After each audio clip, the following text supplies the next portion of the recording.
Okay po mga kaibigan, mga kababayan, ito po pag-usapan ho natin ngayon. Itong sa Blue Ribbon Committee. Alam mo natin mga kababayan, miss na natin itong Blue Ribbon Committee dahil ito ay tumutukoy sa mga katiwalian ng ating panggobyerno. Alam mo natin ito mga kababayan, exciting sana ito. Dahil naka-schedule sana ito si Gub Chabit na maging resource person dyan sa Blue Ribbon Committee na pinanguluhan ni Chairman Ping Lacson. Pero po mga kababayan, parang hindi matuloy. Isapit sa 14 sana. Sabay sana sa pagpatuloy doon sa impeachment process kay VP Sara. Pero talagang parang hindi natuloy. At saka ito po sa impeachment mga kababayan, mukha ding hindi matuloy. Ito po pag-usapan natin una muna natin pag-usapan dito mga kababayan, ito munang kay Chabit. Ayon dito sa Net25 na andito ang bisita nila si Senator Marcolita. Pakinggan muna natin ito mga kababayan. Expect natin pala, dapat po sa 14 ng buwang ito, ina-expect natin na haharap po sa Blue Ribbon Committee si dating Governor Chavit Singson. Pero ang binabasa naming balita kanina ay hindi daw po matutuloy. Sa Martes dapat. Dapat sa Martes, hindi daw po matutuloy ang pagdinig ng Blue Ribbon Committee. Ibig sabihin, wala naman? Oo. Postpone? Wala. Bilang miyembro ho ng Blue Ribbon Committee, ano ba nangyari? Inaabangan namin eh. Parehong totoo yung sinasabi nyo. Okay. Inimbita talaga si Chabit. Gob Chabit. Aha. At ang schedule yata ay April 14. Yes po.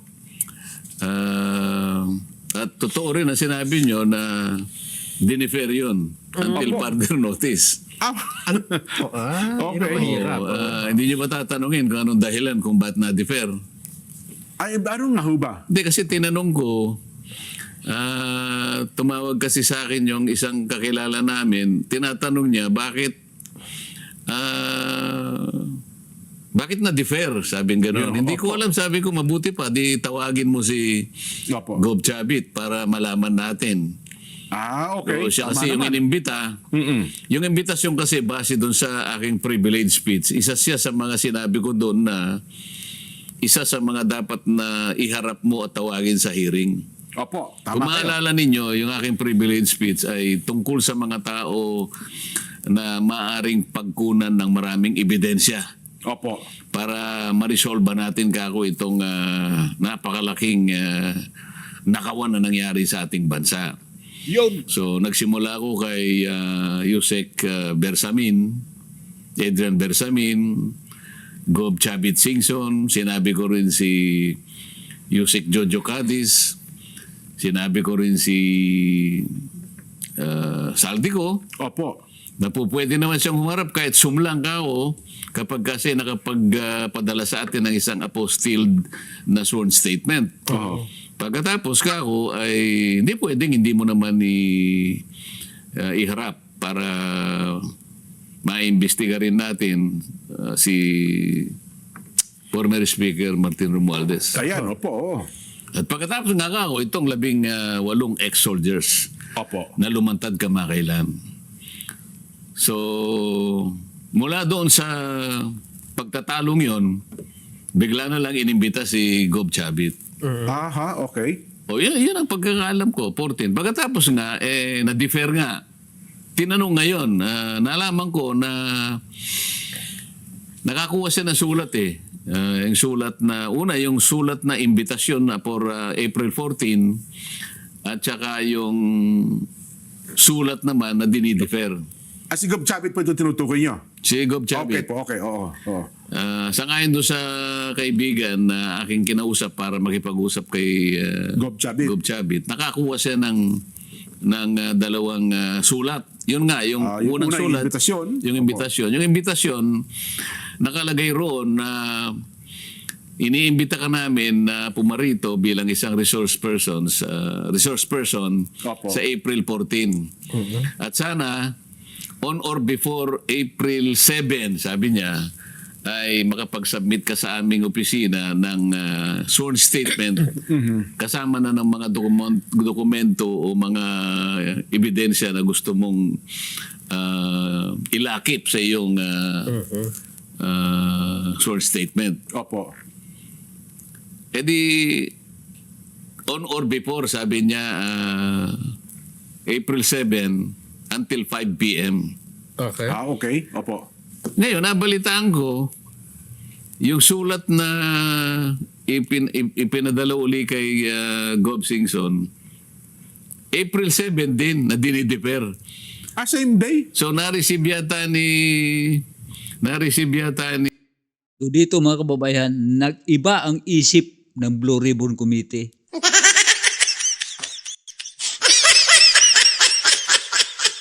Naisip siguro ni Ping Lacson, delikado to matuloy.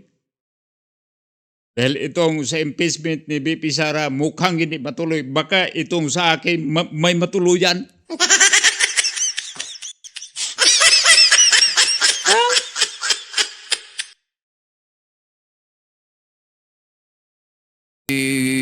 Gov. Singson, Opo. parang April 6 o kaya parang umaga yata ng April 7. Papunta na yata niya sa Senado para isubmit niya yung kanyang... Kanya affidavit. Oo. Okay. Ngayon, ang sabi, nakalagay sa sulat, nabasa ko, nire-reschedule natin itong ating hearing, sabi niya, at sometime, parang dinidefer, contingent on the mitigation of the national energy emergency. So isa yun, Okay. Opo. Tipid. Pagka Opo. sinabi, yun ang una, it is contingent. Ibig sabihin, it is condition on the mitigation Opo. of the national energy emergency. Hindi ko maintindihan. Anong ibig sabihin nun? Kinakailangan na... paano pagkakaintindi mo ron, Nelson? Para Sen, magsisindi kayo ng ilaw doon, ng aircon. Magtitipid. Makatipid man lang ng Kung kuryente. mayroon ata kayong pagdinig dyan, para malaki gastos yan eh. Kaya kung madidefer yun, makakapagtipid po kayo. O dito ha. Bakit naisip nila dyan sa Senado na yung mga hearing na yon ipigil muna dahil magtitipid. Pero sa HOR, tuloy. Excited pa nga sila sa HOR, di ba? Ituloy yung proseso sa impeachment ni Inday BP Sara.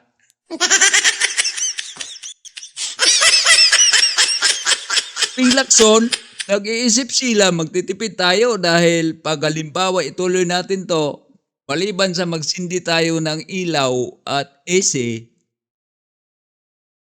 yung pagkain.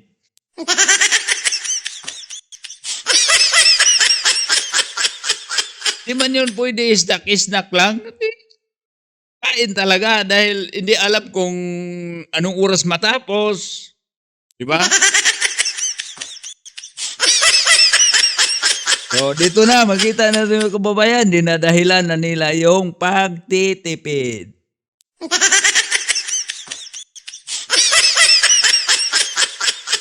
Yun ang ano niya. Yun ang pagkakaintindi namin. Oo. Pati yung pagbiyahe ni Singson doon, malaking bawas. Oo, bakit ang House of Representatives at saka yung Protect, nag-iimbestiga pa rin? Yun sinasabi ko!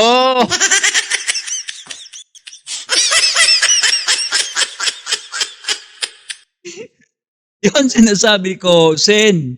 Kaya ito talaga si Senator Marcolita, nabubullshit na talaga dito. Hindi lang mapaghalata. Iba kasi itong parang kontrolado mo yung emosyon mo dahil may pananampalataya ka sa Panginoon. So, So ibig sabihin, may Panginoon talaga dito si Senator Marcolita. Pero yung sa HOR, Panginoon din sila pero may sungay.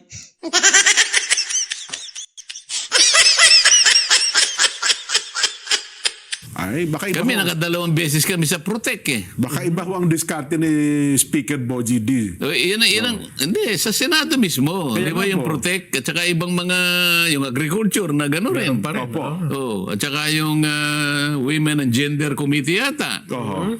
Oo. Natakot lang sila, Senator. Natakot lang sila. Baka may mabulabog. Alam mo naman si Kog Chavit, walang kinatakutan yon.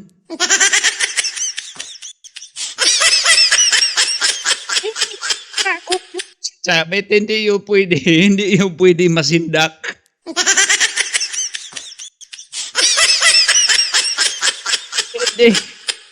Hindi yung basta-basta magagara, hindi rin magsasalita pag walang basihan. Ako dito pa, andyan pa si Senator Marcolita, anak ko po, patay sa isip nila. Patay, pag ituloy ito, hanap tayo ng paraan para maudlot. Tanging ang Blue Ribbon lang ang nagsasabi, it is condition upon condition on mitigation of national energy emergency. Pangalawa, Opo. at saka hindi pa namin natatanggap yung ano mo, yung Yung affidavit. affidavit. Opo. Eh, paano nga matatanggap? Sinabi na nga 7, ibibigay, biglang diniper. Kasi yun ang nakalagay sa balita kanina na ang pangunahing dahilan, binabasa na natin, Ay, hindi nakapag-submit. hindi daw Dito pa mga kababayan, anong kahunghangan nila ha dito? Ipapakita natin mga kababayan na anong sinasabi dito ni sino yun? Gubchabit.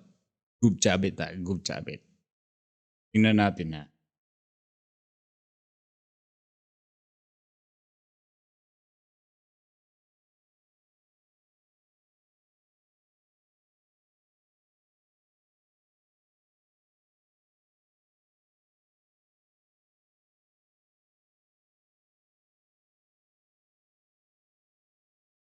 Ibubulgar ni dating Ilocos Sur Governor Chavit Singson sa Senado ang umano'y dambuhalang anomalya sa flood control projects. Sa Political Nightly ng Bilyonaryo News Channel, sinabi ni Singson na sa Senate Blue Ribbon Committee niya ilalahad ang mga ebidensyang hawak niya at mga detalye ng nationwide scandal. Hindi ko masabi doon na lang sa Senate dahil baka ma-preempt lahat yung mga sasabihin ko. Pero it's about flood control. Nasa flood control lahat. Okay. Sa buong bansa yun, marami. So hindi lang Ilocos na mga flood control projects anomaly. Yeah, pero hindi ko pwede sabihin dito dahil nga ma-preempt. Ibibigay ko lang advance kay Senator Ping Lacson as requested by Senator Ping Lacson May before target the hearing. Itinanggi rin ni Manong Chavit na siya ang dahilan sa pagpapaliban ng April 14 hearing. Natanggap ko yung sinabi sa akin, April 7, ako pupunta mag-submit hanggang 5. So, 12, nandun ako sa tabi ng Senate, nag-aantay na lang dahil alam ko, alauna, magpupuntahan yung mga senador. So, nakahanda ako doon. Tapos, meron na palang sulat ang alas 9 dumating sa bahay na postpone. So, dala-dala ko lahat. Sila nag-postpone, maaga pa lang, postpone na. Wala akong violation. Up to now, gusto kong pumunta sa Senado.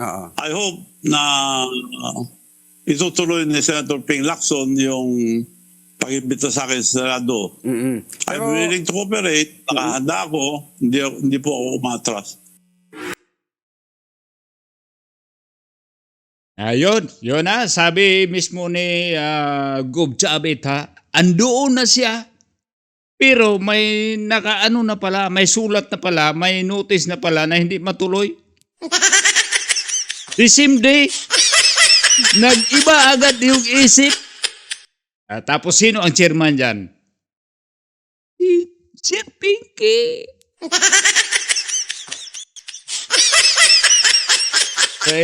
Baka naisip ni Sir Pinky, manako po, mapasubo tayo rito.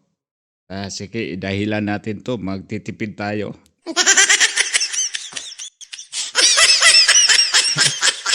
Akala ni Pinky, napaniwala niya yung mga tao. Kasama niya dito, si Senator Marcolita. Hindi naman yung naniwala yun.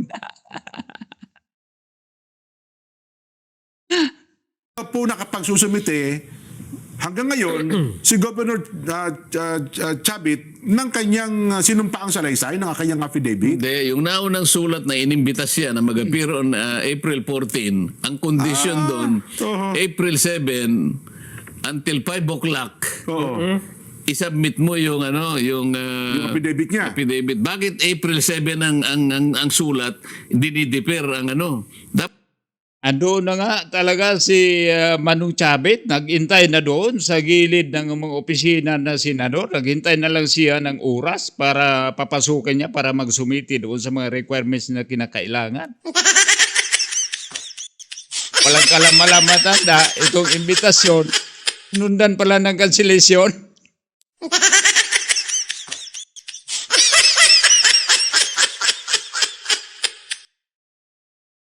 Tapos, isa sa mga dahilan dito, magtitipid. Tapos kung totoo, yung Pangulo natin, nagpunta niya New York, paano yun, nagtitipid? By working visit daw?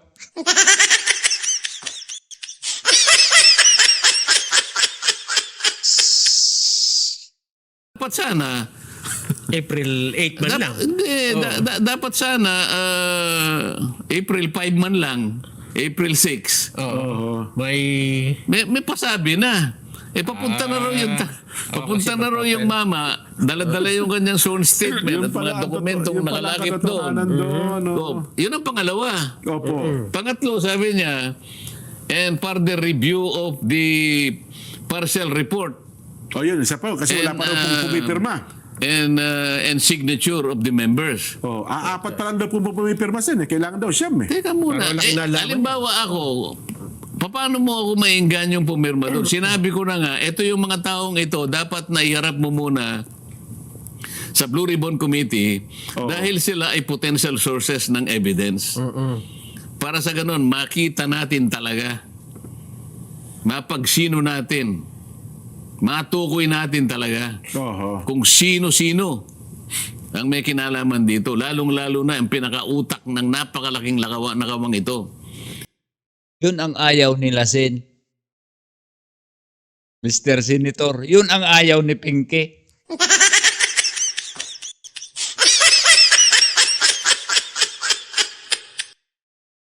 Kumbaga, ang style ni Pinky, dito ang ebidensya, doon tayo.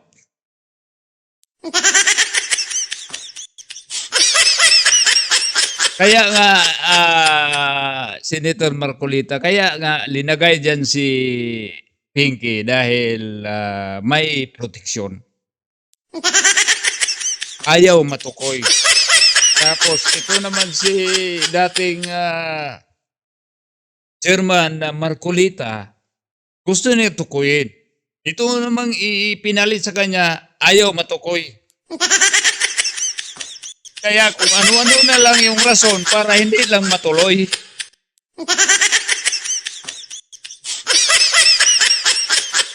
Mukhang ngayong taon sa Senator Marcolita, baka lalalim yung noo mo sa group ng noo mo sa kagasimangon mo. Nabubusit ka talaga tuloy sa mga kasama mo dyan. Sa buong kasaysayan ng ating bansa. Yun pala. Hindi pa nga, si Chavit Singson pa nga, ang nailin niya pagkatapos dinifer pa. Inaasahan mo ngayon na pipirma yung mga kasama natin. Yun na nga. Hinanapan nila na teknikalidad para hindi talaga matuloy, Senator.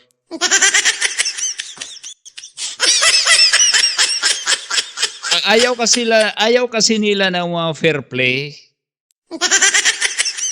Gusto nila yung foul play. Ganito po mga kababayan, pag natin na sinong naghihirap dito sa mga kapalpakan nitong mga namumuno ng ating bansa? Sila ba? Ba tayo?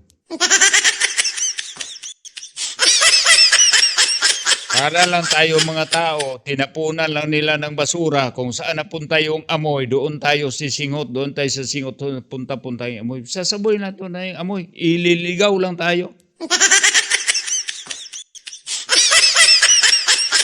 Si Senator Marcolita, kaisa natin to, kasama natin to sa pakikipaglaban sa korupsyon. Pero itong mga tao talagang nasa kasama niya. Salungat sa kanilang mga sinasabi ang kanilang mga ginagawa. Ayan. Ang isa pang narinig ko noon, kaya ayaw palang pumirma, tila yata si Senador JB, hinahanap niya yung pangalan ng 47 contractors. Sabi niya, wala dito sa report yung 47 contractors. Kapag hindi ko nakita rito, sabi ni Senador JB, hindi ko rin pipirmahan ito. Hindi rin ako pipirma sa report na ito. Yun ata, parang may mga hinahanap sila nga sen eh.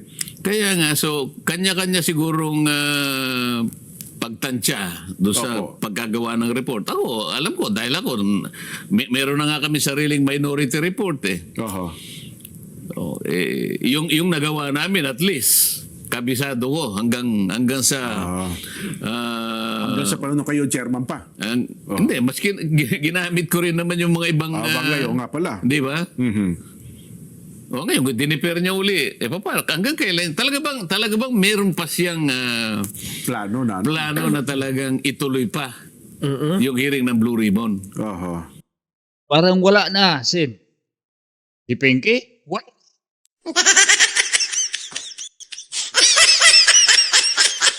Pero mo, parang naengganyo sana to. Sige, schedule natin. May hearing tayo sa April 14.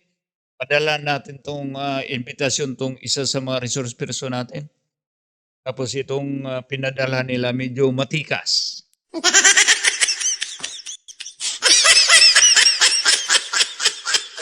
Pagpagtagulan talaga yun sa sagutan yun.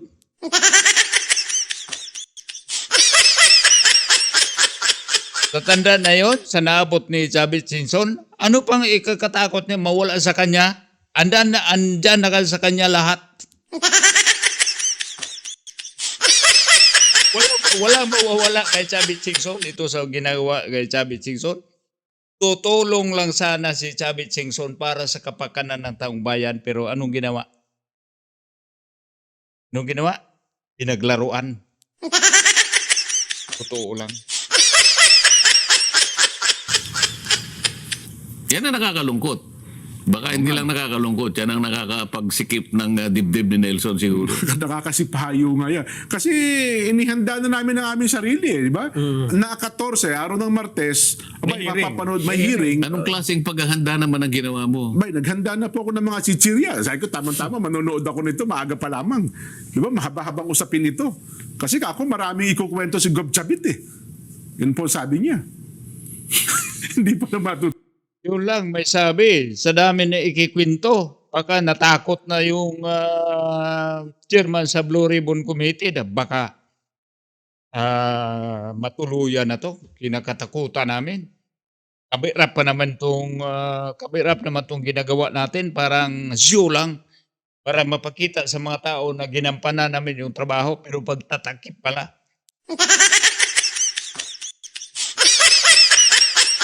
Yeah, hindi nila nakayanan dahil hindi nila basta-basta yun hindi mo matatakot si Gob Chavit sa edad na yun. Wala na ginagawa. Ubus ng takot yun. Para ni si Senator Marcolita, hindi mo na natatakot yun. Kontrolado lang. Rumo. Ito po mga kababayan na, ito po ang sakit ng atong bansa. At sana naman ay kakatapos lang natin nung mga nakarang araw lang, nagunita natin ang araw ng kagitingan. Sana itong kagitingan na ipinadama ng ating mga ninuno. Sana naman tayo namang sumusunod sa ngayong henerasyon at hindi natin palalampasin. Tatayo tayo at titindig tayo kung anong tama at anong ikakabuti sa ating bansa. Tuloy. Teka lang, Sen, parang kung ganitong, kung ang isang sinabi ng isang tao ay Oo. pwede naman palang hindi ituloy. Hindi, ang tanong dito, doon sa 3 dahilan na ginawa niya, sapat ba yun? Katanggap-tanggap ba yung 3 dahilan na ginamit niya para hindi Justifiable. ituloy yun? Justifiable o nga, no? Hindi. Oh, well, ipasa natin siguro ang taong bayan na magkakaroon, Gaanong di ba? tipid ba? Gaanong katipiran ang matitipid namin doon? Hindi mo ba isinasang-alang-alang ang mga taong bayan naghihintay talaga dyan pagkat gagamitin mo na para makatipid ka lang? Mhm. Yun ba yung pagtitipid na iniisip natin? Ay, naku. Yun ang pinag-uusapan natin. Oo. Sang-ayon ba kayo? Tatanggapin nyo ba yung 3 dahilan na kanyang ginamit? Hindi. Una, pagtitipid.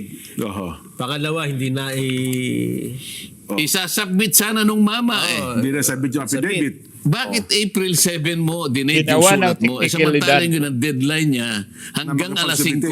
5, hanggang alas 5 ng hapon. Ang ipalabas dyan, hindi naka-comply si Chavit Singson. Yun ang ipapalabas dyan. Number 1, pagtitipid. Number 2, yung hindi pag-comply ni Chavit Singson. Number 3, hindi pa napirmahan itong committee report nila. Saklap, no? Ito na si Sir Marcolita, may mga ano na sila, may report na sila doon sa dati nilang hearing. Tapos ngayon yung sa wala. Dito natin makikita mga kababayan, ito ang kapalpakan. Ito ang kabulastugan at ito ay harap-harapang panglaloko ng isa sa mga institusyon diyan na humahawak diyan. Itong may mga kapangyarihan diyan. Ito ang bumabastos sa ating institusyon na para naman sana ginawa yung institusyon na yon para sa kapakanan ng taong bayan.